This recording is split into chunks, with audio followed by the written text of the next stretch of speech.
7 big changes to Social Security, and how this document right here could add a few more major changes to Social Security that would actually be very beneficial to the beneficiary. But more on this document in just a minute. So in this video, I'm going to be talking about the 7 major changes that were recently announced by Social Security. All of them are in full effect as of right now, and this is going to be impacting over 70 million beneficiaries, including but not limited to retirement, disability, SSDI, survivors, spousal, and of course SSI beneficiaries. So we'll be walking through this list in no particular order at all. In fact, these are not in any hierarchy, but rather just a random list that I put together of 7 different major changes that recently started from the Social Security Administration. Some of these will be impacting all beneficiaries. Some of them will be impacting very specific groups of beneficiaries, and they're all something you certainly want to know about or at least have in the back of your mind just as something to think about, because these are out there. The rules have changed massively recently out of Social Security, and I'll walk you through the list. We've got a lot to talk about here in this video, and by the way, we'll talk about this here in just a minute as well. This is a great document and would really actually implement some really welcomed changes for beneficiaries, and again, more on that in just a minute. All right, so let's walk through some of these one by one here. I'll give you a brief synopsis of what they are. If you want me to come back in a dedicated live stream or in a dedicated video and talk through each of these in greater detail, please let me know. I can certainly do that, no problem whatsoever. I want to do whatever I can to help you through this time. I get it super confusing. All right, number 1, the reinstatement of the TOP program. TOP stands for Treasury Offset Program. Now, basically what this is, it's a program that was in full force prior to March of 2020. From March of 2020 up until March of this year, 2025, it was suspended for about 5 years. Well, basically what this does is the Social Security Administration sometimes overpays beneficiaries. If Social Security is unable to collect that overpayment money, basically then they send the files and the information over to the Treasury, and they sick the Treasury on you like a big old nasty dog foaming from the mouth. The Treasury is like that dog running after you, trying to get your money, and they will succeed, okay? So here's the situation. The Treasury has the authority to basically come in and intercept money coming into somebody, and they come in and intercept money until Social Security is paid back from those overpayments. So there you go. That is the Treasury Offset Program, and it is in full force yet again. And when they announced it back in right around the middle of March or so, when they reinstated this immediately, and when they brought it up, they had at that time already recovered about $2.7 billion from just a little under 300,000 people. So yeah, not a fun day for those people, right? Almost $10,000 per person on average is what they're getting back. Ouch, that's not very fun, right? All right, number 2, the reinstatement of the 100% garnishments. Now, this was announced back in the early portion of March. It went into full effect as of March 28th. And this is the reinstatement of 100% garnishments. Now, again, as I just mentioned, sometimes Social Security overpays beneficiaries. When this happens, they send out an overpayment letter, and basically they give the person 30 days. You get 30 days to file an appeal, to file for a waiver, to pay the money back, whatever it happens to be. If none of that is acted upon, then they start to garnish the individual's payments, and they will start garnishing at 100%. Again, starting March 28th is when this went fully into effect, garnishing 100% of somebody's benefit. Now, last year the rule changed from 100% down to 10% or $10, whatever is greater, but now they reinstated the 100%. So this is going to be an ugly situation for a lot of people, unfortunately. It's not everybody, but it's certainly a percentage of people that get these overpayments, and they're coming after these beneficiaries yet again and going to take those benefit checks, okay? Now, number 3 is SSI and the overpayments. I really want to emphasize SSI, Supplemental Security Income. There's about 7.5 million beneficiaries receiving SSI. Here's the situation for you in the overpayments. I've received a lot of questions about this. Your overpayment garnishment remains at 10%, okay? So even after the 100% was reinstated back on March 28th, SSI remains at 10%, okay? I've had a ton of questions coming in about that. Just wanted to really clarify that for you. Okay, really quickly, let me give you a quick little update on this here document. Number 1 would be, in this situation, Doge right now is basically scraping together all this money. We've heard from Elon coming together, and he says that there's between $500 billion and $700 billion of waste within entitlement programs every single year. Entitlement programs being Social Security, Medicare, Medicaid, things like this. In this document right here, it is a document that I've drafted. I call it the SSA Savings Supplement. And basically what we're doing is calling on DOGE, the administration, and Social Security to step forward and basically scrape off a little over $100 billion a year and distribute some of that money back to the lowest income beneficiaries with a $300 per month raise for those individuals receiving a monthly benefit under $1,000 per month. That's all it would be. Would not cost very much money, about $50 billion a year for that amount of people to get that much money. There you go, based on the statistics that I was looking at out of Social Security, which, by the way, more on this here in just a minute. We'll get into tier number 2 here in just a second. All right, now number 4 on my list of changes out of the 7 is flagging of beneficiaries. Now, I was out in a live stream recently talking about this. Flagging fraudulent application that are coming in. All right, so here's what's happening.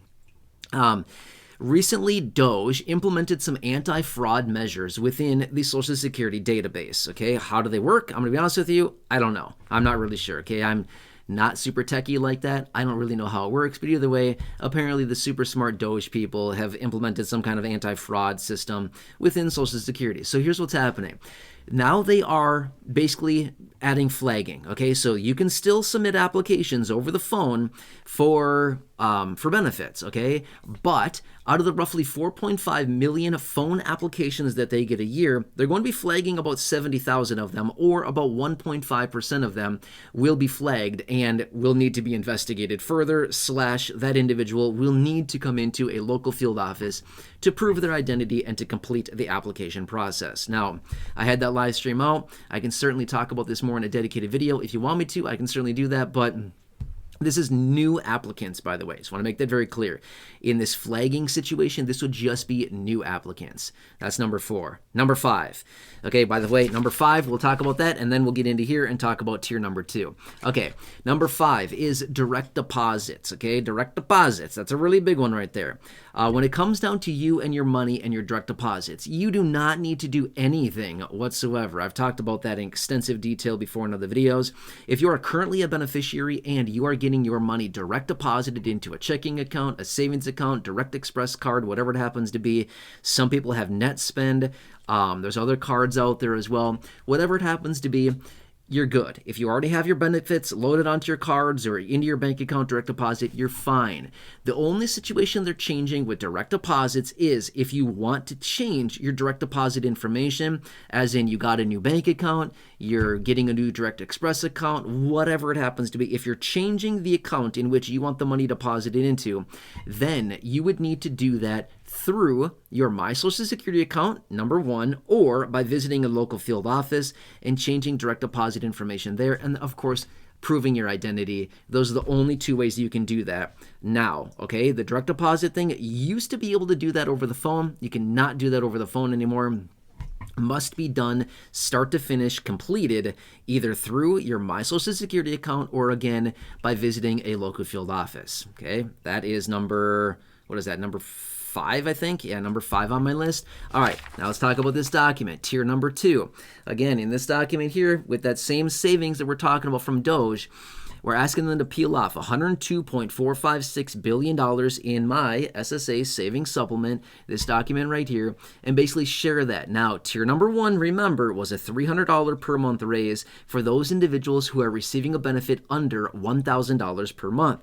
That's tier number 1. Now, tier number 2 is we're calling on a $200 per month raise for about 13 million people who are getting a benefit between $1,000 and $1,500 per month, asking them to raise the benefit up by $200 per month in this situation right here, okay? That'd be massively helpful. It would raise benefits for a lot of people, and that's what we're calling on with tier number 2. Now, there is a third tier, which I'll get to here in just a second. All right, so we've talked about number 5. Now, let's get into number 6. The application process for new beneficiaries. Now, this has been a very confusing one. They flipped and they flopped and they turned and they didn't and they did all these different things. It's been in and out and up and down and whatever. All these different changes that they've done to this. Okay, So here's the situation. The latest information on this is you can still submit applications 100% over the phone for all beneficiaries. However, remember that flagging that I talked about with point number 4 here? They're still implementing that flagging, so the anti-fraud flagging. So apparently all beneficiaries can complete their applications 100% start to finish over the phone, but some of these people are going to be flagged. 70,000 people, or about 1.5% of new applicants coming in with their applications over the phone of the 4.5 million that are submitted over the telephone every single year will be flagged, and those individuals will need to visit a local field office to prove their identity and to make sure that all is good. Okay, so that's what they need to do there, and that is the new flagging and the new application parameters that they recently implemented. Okay.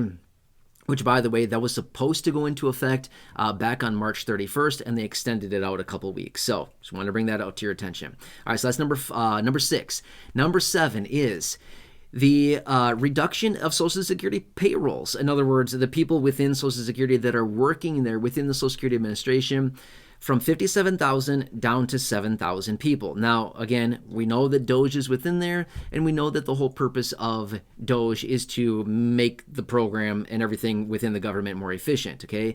Anyway, they basically forced about 7,000 people into either early retirement or reassignment, or basically just, sorry, we don't have a place for you anymore, right? And they basically let go about 7,000 people. And according to the information that's out there, apparently a few thousand more people are planned on mass exodus again here. So that is number 7 that I wanted to share with you. Now, there are certainly more here, but I want to bring you this list of just 7 for now. All right, let's get into this document here. Tier number 3. Tier number 3 in the SSA Savings Supplement is calling on, again, the extraction of the $102.456 billion and a profit share of that, between 1/5 and 1/7 of that money to be distributed in a profit share to these individuals, again, getting below a $2,000 monthly benefit. Now, tier number 1, remember, was a $300 per month raise for anybody getting a benefit under $1,000. Tier number 2 was anybody under, between, I should say, $1,000 and $1,500 getting a $200 per month raise. And then next, anybody getting between $1,500 and $2,000 per month would get a $100 per month raise. That's tier number 3. Now, tier number 4, there isn't a tier number 4, which is basically it phases out after that. Anybody over $2,000 a month does not get a raise according to this plan. Okay, it's the phase out. Anyway, all these different plans that are out there, there's always a phase out, and that's what it is there. Anyway, this is a plan that I wrote up. I call it the SSA Savings Supplement. I actually think it's a pretty good plan, considering we've seen some terrible legislation out there. We've seen some terrible plans out there. I actually happen to think that this one is actually pretty good, but that's my opinion. Let me know your thoughts down below. And obviously, I was just paraphrasing what it says here. All right, anyway, that's my list of 7. If you have any questions on that, please leave your comments, your questions, your feedback down below. I'll certainly jump on a dedicated live stream if you need me to. Otherwise, let me ask a huge favor. Are you turning 65? Are you retiring? Are you moving across state lines or county lines? If that is your situation at all this year in 2025, please, you see the phone number there on your screen, give them a call. It's a dedicated team of Medicare trusted advisors. They will go to work on your behalf immediately, working diligently to find you the best plan at the best price with the best coverage for you and your personal needs. They're working very closely with a bunch of you right here in this community to find you better plans and to save you a whole bunch of money, and again, get you better healthcare coverages. About 90% of seniors are on the wrong plan. That's a bad situation. We don't ever want to be on the wrong plan. Anyway, they will work 100% for free on your behalf, helping you navigate all of the intricacies of Medicare, which is honestly very confusing, and they will help you find and identify better plans for you and your personal situations so you can see the doctors you want, be within the networks you want to be within, go to the offices or the clinics you want to go to, the prescription needs if you have any at all, whatever it happens to be. They're finding all of that 100% for free, presenting you your options, and it's all totally awesome. So what they're doing, again, well over 1,000 of you here in this community have already called them, and they're waiting on standby to talk to you. So please write the phone number down, take a picture, take a screenshot. It's right there on your screen. Give them a call. They're waiting on standby right now to talk to you, and they truly want to help you out with this. And again, it's totally free for them to do all the grunt work for you and you literally just wait for their answers on whatever it is. And you can ask them all the questions you want. It's absolutely incredible. Anyway, let me ask a huge favor again. Who do you know? Just think of a few people, 1, 2, or 3 people, friends, family members, neighbors, acquaintances, siblings, co-workers, if you're still working, that are in the same situation, turning 65, retiring, moving, have a Medigap plan or Medicare supplement plan. Anybody that's in this situation, please share that phone number with them. Have them call and get free Medicare help. They'll be very grateful. They'll be very happy. You'll be a massive hero to them. They'll be so indebted to you for this information because you'll help them massively save themselves a huge, huge headache, a ton of frustration and confusion. They'll be really appreciative of you. Anyway, go ahead and share that out. Thank you so much. Otherwise, please share this video as well. There's a big share button down below. Thank you so much. I truly appreciate it. Again, your friends, family members, neighbors, acquaintances, social media, anybody out there, please share this video so we can help out some other people with all these major changes coming out of Social Security recently. It's been very, very confusing. Otherwise, if you're new here or if you've not done so, please subscribe to the channel. 100% free to do so. Thank you so much. I really appreciate it. Otherwise, check out the other 5,000 plus videos here on the channel in the video library. The popular videos I've hand selected for you down below in the description or popping up on your screen in just a second here. You'll see some videos there. Check those out. Otherwise, have a nice day. Thanks so much for watching. I really appreciate you. And until next time, have a nice day. Thank you so much. And I really hope I can see you again soon in the next video or in the next live stream.